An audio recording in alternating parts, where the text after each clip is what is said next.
Deuxième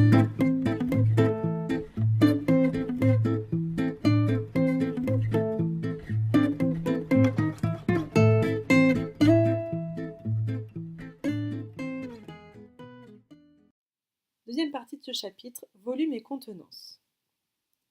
Petit 1, unité de volume.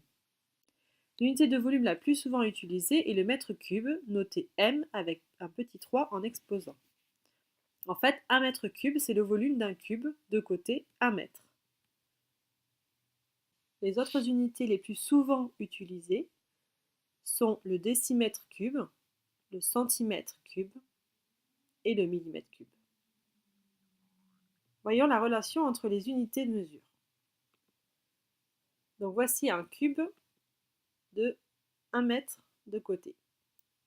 On se rappelle que 1 mètre, c'est égal à 10 décimètres. Dans le fond de mon cube, j'ai 100 cubes de 1 décimètre cube. Sur une hauteur, j'ai 10 cubes de 1 décimètre cube qui sont superposés.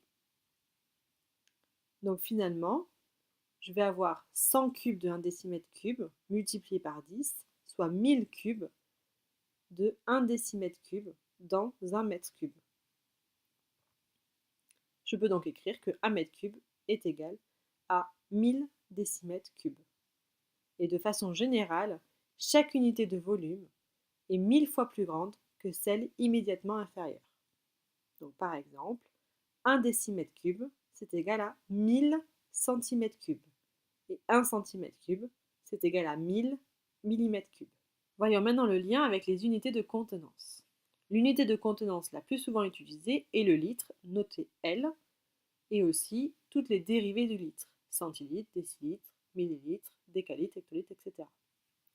1 litre est le volume d'un cube de côté 1 décimètre, ce qui signifie qu'on pourrait vider une bouteille de 1 litre d'eau dans un cube de côté 1 décimètre.